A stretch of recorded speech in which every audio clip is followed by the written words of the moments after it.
ನಾನು ಯಾವಾಗಲೂ ಹೇಳ್ತಾ ಇರ್ತೀನಿ, once A family is always A family ಅಂತ. ಅದರಲ್ಲಿ ಜಗಳಗಳಾಗುತ್ತೆ, ಅದರಲ್ಲಿ ಸರಿ ತಪ್ಪುಗಳಾಗುತ್ತೆ, ಅದೆಲ್ಲದನ್ನು ಮತ್ತೆ ತಿದ್ಕೊಂಡು ಮತ್ತೆ ಜೊತೆಯಾಗಿ ಎಲ್ಲರೂ ಮುನ್ನಡೆಯೋದು ತುಂಬ ಇಂಪಾರ್ಟೆಂಟು. ಇವತ್ತು ಆ ಥರದ್ದು ನಮ್ಮ ಕುಟುಂಬಕ್ಕೆ ಅಲ್ಲಿಂದ ಸತ್ಯದೇವ್ ಕೂಡ ಬಂದಿದ್ದಾರೆ. ಸೊ ಅವರು ಕೂಡ ನಮ್ಮ ಫ್ಯಾಮಿಲಿನೇ. ಆ್ಯಂಡ್ ವಿಜಯ್ ಸರ್ ಬಗ್ಗೆ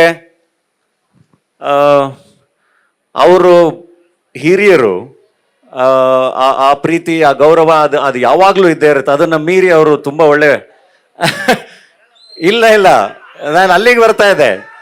ಸೊ ನಾನು ಹೇಳ್ತಿರೋದು, ಸೀನಿಯಾರಿಟಿ ವೈಸ್ ಆಗಲಿ ಅಥವಾ ಎಕ್ಸ್ಪೀರಿಯನ್ಸ್ ವೈಸ್ ಆಗಲಿ ಎಲ್ಲದರಲ್ಲೂ ಅವರು ದೊಡ್ಡವರು. ಬಟ್ ತುಂಬ ಪರ್ಸ್ನಲ್ ಆಗಿ ಯಾವಾಗಲೂ ತುಂಬ ಒಳ್ಳೆ ಫ್ರೆಂಡ್ ಅವರು. ಏನಕ್ಕಾದರೂ ಇಮಿಡಿಯೇಟಾಗಿ ಕಾಲ್ ಮಾಡ್ಬೋದು, ಏನನ್ನಾದರೂ ಜೊತೆಗೆ ಹಂಚ್ಕೋಬೋದು, ಆ ಥರದ್ದು ತುಂಬ ಒಳ್ಳೆ ಫ್ರೆಂಡು. ಇವತ್ತು ನಾನು ಹೇಳಿದೆ, ಸರ್ ಅಲ್ಲಿ ಚಿರಂಜೀವಿ ಸರ್ ಬಂದು ಮಾಡಿದ್ದಾರೆ, ಇಲ್ಲಿ ನೀವು ಬಂದು ಮಾಡಿಕೊಡ್ಬೇಕು. ಅಲ್ಲಿಂದ ಎಲ್ಲ ನಾವು ತೆಲುಗುಯಿಂದನೂ ಎಲ್ಲ ಬಂದಿರ್ತಾರೆ, ಸತ್ಯದೇವ್ ಎಲ್ಲ ಬಂದಿರ್ತಾರೆ, ಒಂದು ಎಕ್ಸ್ಪೆಕ್ಟೇಷನ್ಸ್ ಇರುತ್ತೆ, ನಮ್ಮ ಕಡೆಯಿಂದ ದೊಡ್ಡವ್ರು ಯಾರಾದರೂ ಇರಲೇಬೇಕು ಅಂತ. ಇನೋವೇಟಿವ್ ಫಿಲ್ಮ್ ಸಿಟಿಲಿ ಶೂಟಿಂಗ್ ಮಾಡ್ತಾ ಇರ್ತೀನಿ, ಹೆಂಗೆ ಬರೋದು, ಲೇಟ್ ಆಗ್ಬಿಡುತ್ತಲ್ಲ, ಮೆಟ್ರೋದಲ್ಲಿ ಬಂದ್ಬಿಡ್ಲಾ ಅಂತ. ಅವರು ಇಷ್ಟು ದೂರ ಬರೋಕ್ಕೆ ನಾನು ಮೆಟ್ರೋದಲ್ಲಿ ಬಂದ್ಬಿಡ್ತೀನಿ, ಅಲ್ಲೆಲ್ಲರೂ 10 ಸ್ಟಾಪಿಂದ ಪಿಕ್ ಮಾಡಿಸು ಅಂತ. ಅಂದರೆ ಜೊತೆಗೆ ನಿಂತ್ಕೋಬೇಕು ಅಂದಾಗ ಅಷ್ಟು ಚೆನ್ನಾಗಿ ಜೊತೆಗೆ ನಿಂತ್ಕೊಳ್ಳೋದು. ಸೊ ಅವ್ರಿಗೆ ನಾನು ಹೆಂಗೆ ಥ್ಯಾಂಕ್ಸ್ ಹೇಳ್ಬೇಕು ಗೊತ್ತಿಲ್ಲ. ಮೊನ್ನೆನೂ ಅಷ್ಟೇ ಒಂದು ಇನ್ಸಿಡೆಂಟ್ ಆದಾಗ, ಇಲ್ಲದನ್ನು ಹೋಗ್ಬರೋಣ ಅಂತ ಹೇಳಿ ಅವರೇ ಬೆಳಗಿಂದ ಸಂಜೆವರೆಗೂ ನಮ್ಮನ್ನು ಜೊತೆಗೆ ನಿಲ್ಲಿಸ್ಕೊಂಡು ಅದೆಲ್ಲದನ್ನು ಸಾಲ್ವ್ ಮಾಡಿ ಮುಗಿಸ್ಬಿಟ್ಟು ಬಂದರು. ಸರ್ ಸ್ಪೆಷಲ್ ಥ್ಯಾಂಕ್ಸ್ ಸರ್ ಅದಕ್ಕೆಲ್ಲದಕ್ಕೂ. ಯಾಕೆಂದರೆ ಕೆಲವೊಂದು ಪರಿಸ್ಥಿತಿಗಳಲ್ಲಿ ಅನುಭವ ಇಲ್ಲ ಅಂದಾಗ ನಮಗೆ ನಿಭಾಯಿಸೋದು ಕಷ್ಟ ಆಗುತ್ತೆ. ನಾವೇನೇ ಎಷ್ಟೇ ಮೆಚೂರ್ಡ್ ಆಗಿ ಬಿಹೇವ್ ಮಾಡ್ಬೋದು, ಮಾತಾಡ್ಬೋದು ಎಲ್ಲ, ಬಟ್ ಅನುಭವ ಇದೆಯಲ್ಲ ತುಂಬ ಇಂಪಾರ್ಟೆಂಟ್ ಆಗುತ್ತೆ. ಅವರ ಅನುಭವ ತುಂಬ ಸರಿ ಬೇರೆ ಬೇರೆ ವಿಷಯಗಳಲ್ಲಿ ತುಂಬ ಚೆನ್ನಾಗಿ ನಮಗೆ ನಿಂತಿದೆ. ನಾನು ಇವತ್ತಿಗೂ ನೆನೆಸ್ಕೋತೀನಿ. ನನಗೆ ಮೊನ್ನೆ ಬೈರತಿ ರಣಗಳಲ್ಲಿ ಮಾತಾಡ್ಬೇಕಾದ್ರೂ ನೆನಪಾಗ್ತಾ ಇತ್ತು, ನಮ್ಮ ಬಡವ ರ್ಯಾಸ್ಕಲ್ಗೆ ಎಷ್ಟು ಪರ್ಸ್ನಲ್ ಆಗಿ ಎಲ್ಲರೂ ಬಂದು ನಿಂತ್ಕೊಂಡು ಅವತ್ತು ಈವೆಂಟ್ನ ಎಷ್ಟು ಸಕ್ಸಸ್ಫುಲ್ ಮಾಡಿದ್ರು. ಆ್ಯಂಡ್ ಪರ್ಸನಲ್ ಆಗಿ ಆ ಸಿನಿಮಾ ಗೆಲ್ಲಬೇಕು ಅಂತ ತುಂಬ ತುಂಬ ಚೆನ್ನಾಗಿ ನಿಂತ್ಕೊಂಡ್ರು. ಅದೆಲ್ಲದು ಅದ್ರ ಬಗ್ಗೆ ಮಾತಾಡೋಕ್ಕೆ ಐ ಡೋಂಟ್ ನೋ. ಅಂದರೆ ಏನಪ್ಪ ಇವನು ಪ್ರತಿ ಸರಿ ಎಲ್ಲರ ಬಗ್ಗೆನ ಹಿಂಗೆ ಮಾತಾಡ್ತಾನೆ ಅಂತ ಅನ್ಸುತ್ತೆ. ಬಟ್ ಹಂಗಲ್ಲ ಅದು. ಅಂದರೆ ಸಂಬಂಧಗಳನ್ನ ಯಾವಾಗಲೂ ಸೆಲೆಬ್ರೇಟ್ ಮಾಡಬೇಕು. ಹಾಗಾಗಿ ನನಗೆ ಅವಕಾಶ ಸಿಕ್ಕಾಗೆಲ್ಲ ಅವರವರ ಕಾಂಟ್ರಿಬ್ಯೂಷನ್ಗಳನ್ನ ನನಗೆ ಹೇಳಬೇಕು ಅನ್ಸುತ್ತೆ. ಆ್ಯಂಡ್ ಇವನ್ ಸತೀಶ್ ಯಾವಾಗಲೇ ನಾವೆಲ್ಲ ಗೆಲ್ಬೇಕಣೋ ಎಲ್ಲ ಗೆಲ್ಬೇಕಣೋ ಅಂತ. ಸೊ ಇವತ್ತಿಲ್ಲಿ ಬಂದಿರೋರು ಎಲ್ರೂ ತುಂಬ ಸ್ಕ್ರ್ಯಾಚಿಂದ ಬಂದು ಇಲ್ಲಿವರೆಗೂ ನಿಂತಿರೋರೇನೆ.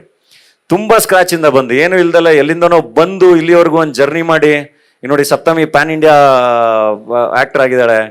ಅಮೃತ ಸಣ್ಣ ಪಾತ್ರನೇ ಮಾಡಿದ್ರು ತುಂಬ ಚೆನ್ನಾಗಿ ಜೀಬ್ರಾದಲ್ಲಿ ಮಾಡಿದ್ದಾರೆ. ಇನ್ನೂ ಅವಕಾಶಗಳು ಓಪನ್ ಆಗುತ್ತೆ. ಆ್ಯಂಡ್ ಪೂರ್ಣ ಒಂದು ತೆಲುಗು ಸಿನಿಮಾದಲ್ಲಿ ಆ್ಯಕ್ಟ್ ಮಾಡ್ತೀಯಾನೆ. ನಾಗಭೂಷಣ್ ವಿದ್ಯಾಪತಿಯಾಗಿ ಮತ್ತೆ ಆ್ಯಕ್ಷನ್ ಹೀರೋ ಆಗಿ ಬರ್ತಾ ಇದ್ದಾರೆ. ಸತೀಶ್ ಅವರು ಅಶೋಕ ಬ್ಲೇಡ್ ಅಂತೇಳಿ ಒಂದು ಪ್ಯಾನ್ ಇಂಡಿಯಾ ಸಬ್ಜೆಕ್ಟ್ ಇಟ್ಕೊಂಡು ರೆಡಿ ಆಗ್ತಾ ಇದ್ದಾರೆ. ಸೊ ನವೀನ್ ಶಂಕರ್ ಬಲಿಯಾಗಿ ಮಿಂಚಿ ಸಾಲಾರ್ಗೋಗಿ ಪಂಡಿತಾಗಿ ಮೆರೆದು ಈಗ ಮತ್ತೆ ಇಲ್ಲಿ ಶಿವಣ್ಣನ ಜೊತೆ ಸಿನಿಮಾದಲ್ಲಿ ಮತ್ತೆ ಒಂದು ಅದ್ಭುತವಾದ ಪಾತ್ರದಲ್ಲಿ ಮಾಡ್ತಾ ಇದ್ದಾನೆ. ಆಗಲೇ ಸತ್ಯದೇವ್ ಹೇಳ್ದಂಗೆ ನನಗೆ ಎಲ್ಲರ ಪಿಕ್ಚರು ಪ್ರೊಡ್ಯೂಸ್ ಮಾಡ್ಕೊಂಡು ನಾನೇ ದುಡ್ಡು ಮಾಡ್ಕೋಬೇಕು ಅಂತ ಆಸೆ. ಯಾಕೆಂದ್ರೆ ಎಲ್ಲರೂ ಅಷ್ಟು ಅದ್ಭುತವಾದ ಟ್ಯಾಲೆಂಟ್ಗಳು. ಅವಕಾಶ ಸಿಕ್ಕರೆ ಖಂಡಿತ ಅದನ್ನ ಮಾಡ್ತೀನಿ. ಆ್ಯಂಡ್ ಇನ್ನೊಂದು ಈ ವೇದಿಕೆಯಲ್ಲಿ ಇನ್ನೊಂದು ಹೇಳಬೇಕು, ವಿಜಯ್ ಸರ್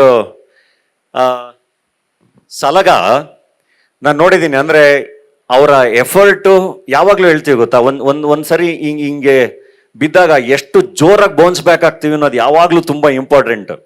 ನಾನು ಸಲಗಾದಲ್ಲಿ ಆ ಹಸುವು ಆ ಡ್ರೈವ್ನೆಲ್ಲ ಮತ್ತೆ ನೋಡಿದ್ದೀನಿ. ಅಂದರೆ ಮೋಸ್ಟ್ಲಿ ಅವರು ದುನಿಯಾಗೆ ಹೆಂಗೆ ಕೆಲಸ ಮಾಡಿದ್ರೋ ಅದೇ ಹಸುವಿಂದ ಅವ್ರು ಸಲಗ ಕೆಲಸ ಮಾಡಿದ್ರು, ನಿರ್ದೇಶಕ ಆಗಿ, ನಟ ಆಗಿ ಎಲ್ಲ. ಅದಕ್ಕೆ ಅಷ್ಟು ದೊಡ್ಡ ಸಕ್ಸಸ್ ಸಿಕ್ಕಿದ್ದು. ಆ್ಯಂಡ್ ಸಲಗ ಸಕ್ಸಸ್ ಸಿಕ್ತಿದ್ದಂಗೆ ಮತ್ತೆ ಭೀಮಾ, ಒಂದನೇದು ಮಾಡಿದ್ದಾರೆ, ಎರಡನೇದು ಹೆಂಗೆ ಮಾಡ್ತಾರೆ ನೋಡೋಣ. ಮೊದಲನೇದು ಮಾಡ್ಬೇಕಾದ್ರೆ ಒಂದು ಪ್ರಶ್ನೆ ಇರುತ್ತೆ, ಎರಡನೇದಕ್ಕೂ ಸೇಮ್ ಪ್ರಶ್ನೆ. ಒಂದನೇದು ಮಾಡೋರು ಎರಡನೇದು ಹೆಂಗೆ ಮಾಡ್ತಾರೆ ಮಾಡಿಬಿಡ್ತಾರ ಅಂತ ಮತ್ತೆ ಭೀಮಾದಲ್ಲಿ ಆನ್ಸರ್ ಸಿಕ್ಕಿದೆ. ಅಂದರೆ ಇಟ್ಸ್ ಓಕೆ, ಸೋಲೋದು ಓಕೆ, ಕಳೆದೋಗೋದು ಓಕೆ, ಅದೆಲ್ಲ ಆಗ್ತಾನೆ ಇರುತ್ತೆ ಜೀವನದಲ್ಲಿ. ಎಲ್ಲದೂ ಆಗ್ತಾ ಇರುತ್ತೆ, ತಪ್ಪುಗಳಾಗುತ್ತೆ, ಎಲ್ಲದೂ ಆಗ್ತಾ ಇರುತ್ತೆ. ಬಟ್ ವಾಪಸ್ ಹೆಂಗೆ ಎದ್ದು ಬರಬೇಕು ಅನ್ನೋದಕ್ಕೆ you should always take is example. ಅಂದರೆ ನಿರ್ದೇಶಕರಾಗಿನೂ ಎದ್ದು ಬರೋದಿದೆಯಲ್ಲ, ಅದು ತುಂಬ ಕಷ್ಟ. ಅದು ನಾವು ನಿರ್ಮಾಪಕರಾಗಿ ಎದ್ದು ಬರೋದು. ಈಗ ನೆಕ್ಸ್ಟ್ ಟೈಮ್ ಮತ್ತೆ ನನ್ಗೇನಾರು ಅವಶ್ಯಕತೆ ಬಿದ್ದರೆ ಸರ್ ನಿರ್ದೇಶಕ ಆಗಿ ಎದ್ದು ಬರ್ತೀನಿ. You are the example for that. ನಮ್ಮ ಯೂಟ್ಯೂಬ್ ಚಾನಲನ್ನು ಸಬ್ಸ್ಕ್ರೈಬ್ ಮಾಡಿ ಹಾಗೂ ಫೇಸ್ಬುಕ್ ಮತ್ತು ಇನ್ಸ್ಟಾಗ್ರಾಮನ್ನು ಫಾಲೋ ಮಾಡಿ.